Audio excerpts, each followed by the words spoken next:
September 14th, 1814, and I will talk about that briefly here in a few minutes. Let me first explain what we're about to do. I should say what you are about to do. So in 1948, President Truman issued a proclamation or an executive order requiring Fort McHenry to fly a flag 24 hours a day, 7 days a week. We're always flying a flag here. The reason why we changed the flag out is because we don't have rangers on duty overnight. So I want you to imagine that really big flag flying at 2 in the morning, no staff on site, and a Chesapeake Bay storm pops up, strong winds. What's going to happen to that flagpole? It's going to fall over? Yeah, it's going to be on the parade ground, and we don't want that to happen. So either at 4 o'clock or 5 o'clock, depending upon the time of year, we bring down the historical flag, and then we put up a 5x8 modern flag. And then tomorrow morning at 10 o'clock, we'll check the weather forecast, we'll check the wind speed, and depending upon the wind speed, that will tell us what flag to put up. Because we have 4 different flags that we can fly during the day. 3 of them are historical reproductions, and then 1 is modern. Again, it's all based upon the weather forecast. So I always like to start this presentation with a question. And this program is audience participation. So this question is not rhetorical. I actually want to hear some ideas from you. And these 2 fingers, they know how to point. So if I don't hear answers, I'm going to say, what do you think? What do you think? What do you think? What do you think? So if you have an idea, just shout it out. I'll ask my question quite slowly to give your brain some a second or two to process it so you can come up with an answer. But I want you to take a look at that flag flying over Fort McHenry. What does our flag mean to you? What do you see when you see a United States flag flying? Bravery. What's that? Bravery. Bravery. What else? Sovereignty. The blue is the liberty, the red is the sacrifice, the blood spilled, and the white is the purity of our nation. Come on, folks. It's the symbol of freedom. Unity. Sacrifice. I'm sorry? Sacrifice. Okay. I want you to notice the different answers we get. Because this flag means a lot of different things to a lot of different people, depending upon their background, where they come from, and their life experiences. And I want you to take that idea and don't lose it. You kind of put it in the back of your brain, because I want to come back to it at the end of my short presentation. So let's go back in time to the time of Fort McHenry. Let's go back to the summer of 1814, the War of 1812. What is going on is the British have sent a huge, powerful fleet supported by more than 4,000 British soldiers. And that force sails into the Chesapeake Bay, not to conquer, not to occupy, but to raid. Sail into the Chesapeake, unload the soldiers. The soldiers will go into the town, demand a ransom. If the ransom's not paid, that's when the burning and destruction starts. So if you want to save your town, you got to pay that ransom in silver, gold, food, tobacco, cotton, whatever you have in your village.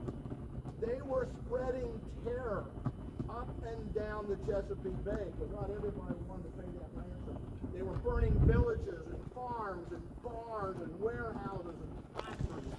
So imagine being a citizen in Baltimore and you know what this British fleet is doing. It's sailing up and down the Chesapeake. In August of 1814, a British fleet unloads its soldiers northeast of Washington, D.C. Our U.S. Army cannot stop those British soldiers. Those British soldiers go into Washington, D.C., they burn it. They burn the White House, public buildings. There are exceptions, but generally speaking, the private property was respected by the British when they burned Washington, D.C. They really tried to focus on just the publicly owned, government-owned buildings. And then it's only a raid, then the British Army left. So again, imagine you're a citizen in Baltimore. First of all, what goes through your head? What goes through your heart when you realize the British just burned your national capital? And you can see the glow on the horizon. You can see the result of that. Are you embarrassed? Are you mad? Are you apprehensive? There's something else you're going to be thinking about. Where are the British going to go next? Are they going to go to Annapolis? Are they going to go to Norfolk? Or are they going to come to Baltimore? Now what's going through your head? If the Army can't protect Washington, what makes you think the Army can protect Baltimore? Are you scared? Nervous? Apprehensive? Well, the citizens of Baltimore basically said, not on my watch. The citizens of Baltimore united as a community. Civilians volunteered to go out with shovels and pickaxes and dig fortifications for the army. Citizens joined militia units, military militianists to protect their town. Now the British, after they burned Washington, the admiral in charge, he wanted to leave the Chesapeake and go to New Orleans and raid New Orleans. But two highly respected subordinates, even today historians highly respect these two men. These two subordinates basically told the admiral, if the Americans can't defend Washington, you think they can defend Baltimore? Of course they can. We need to raid it while we have the opportunity. So even though the admiral's heart's not really into it, he listens to his key subordinates. He said, okay, we'll give it a shot. So what they do is a two-pronged attack. The Army will unload on the other side of the harbor, and the Army will try to capture the town from the northeast. At the same time, the British fleet will sail into the harbor. They will bombard and silence Fort McHenry, and then sail into the harbor and support the Army attack.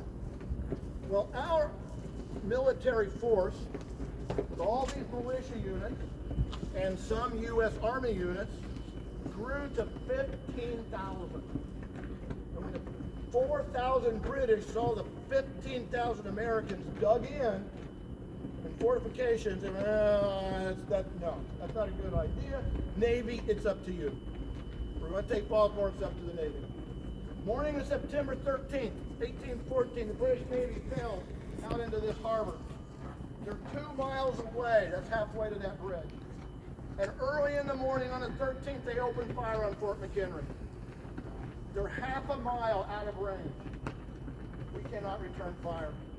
For the next 25 hours, the British bombarded this place with more than 1,500 bombs and rockets. On top of that, it's pouring down rain. Not just a light soaking rain, it is a downpour. Now during that long downpour here in Fort McHenry, they were flying a 17 by 25 foot plane. Just like this. It was made out of wool. What happens to wool when it gets wet? It's heavy. And there's not enough wind to blow the flag out. So that big flag is lying limp right up against the flag. So during the night of the 13th and the 14th, Francis Scott Key, who writes the national anthem, who's out with the British fleet, he's a negotiator trying to negotiate the freedom of an American citizen that's being held. During the night, now it's in the national anthem, how does he know Fort McHenry didn't surrender? Flag was still there. The rocket's red glare, bombs bursting in air. The British aren't going to be firing at this place until it's surrendered. So during the night, he knows Fort McHenry has not given up. Well, what ends up happening is the British give up. The admiral realizes we're not getting anywhere. Well, so he calls back the army. He tells the ships to stop firing, raise their sails, and start to sail away. Now, I jumped ahead a little bit. I want you to go a little bit earlier to 7:30 in the morning when the order comes out to stop firing. They don't leave you, they're still loading up the soldiers, but they stopped firing. This place is covered in smoke. The clouds are laying low because it's not raining anymore, but it has been raining. Francis Scott Key cannot see that flag because of the smoke and cloud. But it's silent. Why? Why? What is the first line of the national anthem? Oh, say, can you see? Oh, say, can you see? Oh, say, can you see? What's he asking? What does he want to see? The flag. The flag's still flying. Is it there? Did Fort McHenry give up? Oh, say, can you see? That's what that line's about. Now, here inside the fort, you know, the fort did give up. But here inside the fort, the commander, Major Armistead, he decided the best thing to do is get back to routine. Soldiers love routine. Get back to normal. Get back to routine. Well, the routine, 9 o'clock in the morning, you change out the flag. 9 o'clock in the morning, they bring down what you see flying, that sopping wet 17 by 25. They bring it down. They go into the guardhouse. They bring out the big dry 30 by 42 foot flag. They raise that flag up. The wind catches it. Francis Scott Key sees the flag flying over the home. Imagine a citizen in Baltimore when they see that flag. What would be going through their hearts, what's going through their heads, because we, as a community, we did it. We stopped the British. They're not going to take this. So that flag flying meant a lot to them. So going back to that question, this flag, a lot of different things, a lot of different people. Okay, so we're going to change them out. So what we're going to do, again, you want anybody helping you? I can take one person here. How many? Just one. She needs one person to help put up the flag, so one volunteer. Everybody else, you'd be over there, you see the direction it's flying, so everybody over there, catch that flag. Now as you're going over, I got two in there. Number one, safety is the most important thing. Do not trample each other or anything like that. Number two, do not worry about the flag touching the ground. It's okay. As long as you're not disrespectful, it's no big deal if the flag touches the ground. Right? So safety number one. Number two, don't worry about touching the ground.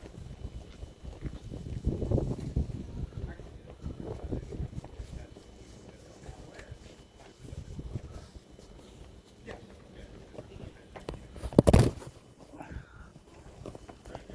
We are. Alright, let's go forward. Awesome. Your captain's job. Now you're gonna feel when it hits the top, it's gonna make a clacking sound. And at that point, stop pulling, you'll be all the way up there. 90 feet tall. There we go. Good call. Almost there. Come on, folks, catch this thing. Almost there. And spread it out. These people here with me at this end.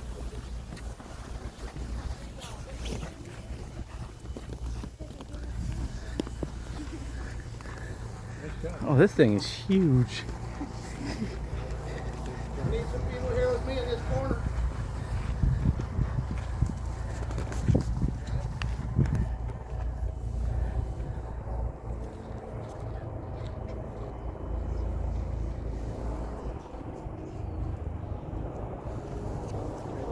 There you go.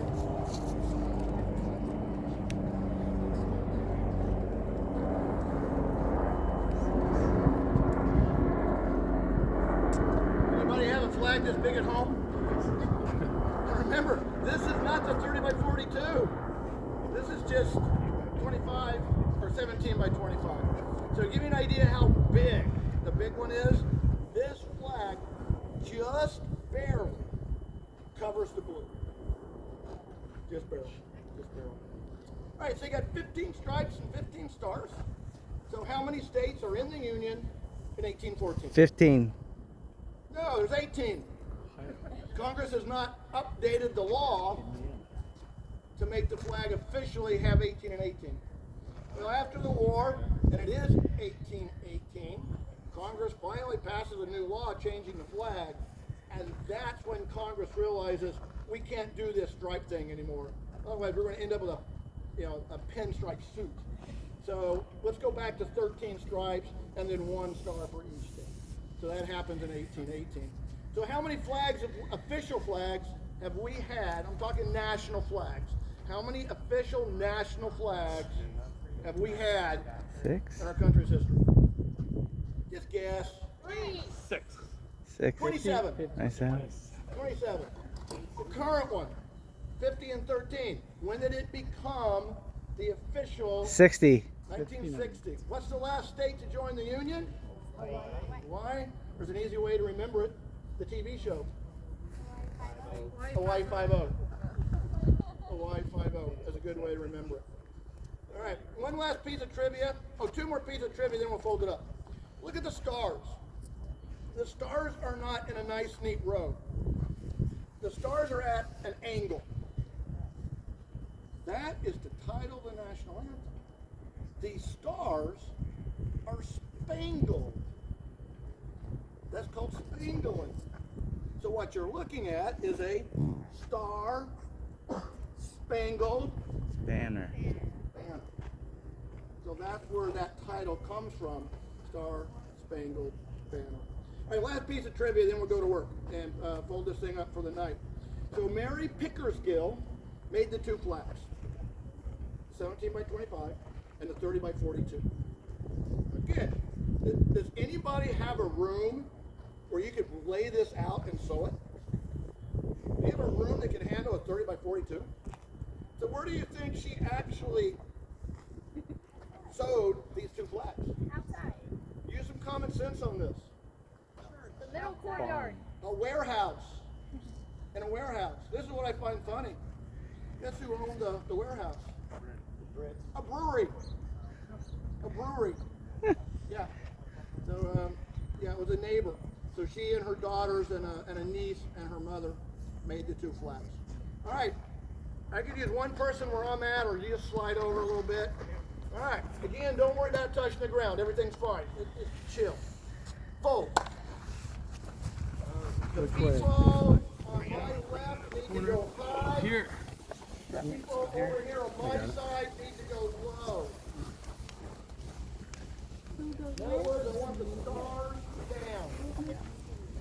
down. Stars down. So stars down. Oh. So you guys take this up There top you here. go.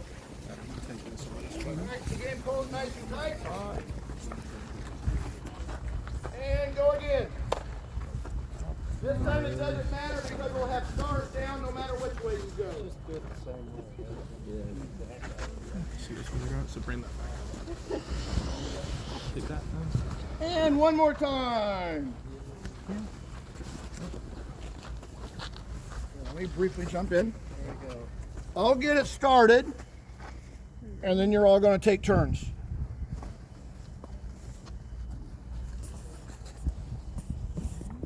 All right, who's next? Step over here where I'm at. Take over from me. All right, you're going to go on the flat edge, so that way it goes there. Let me get on the other side so I can kind of direct traffic. All right, who's next? Step up. Who's next? No, this corner to that hand. Yeah, good job down there. Your job is to keep the flag tight. Who's next? There.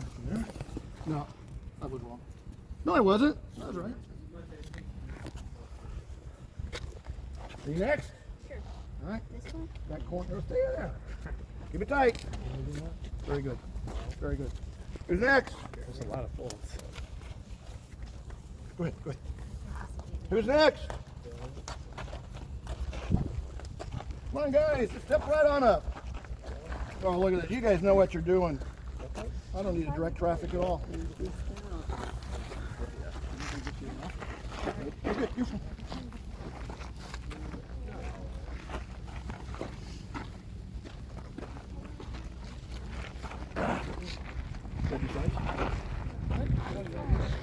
Well, I want you over there.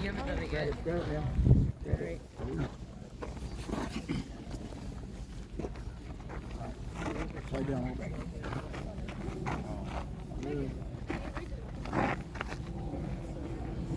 Good. Good. Who's next? Come on. Come on, who hasn't had a turn? Jump in here. We're almost done. If you don't jump in, you're not going to get a turn.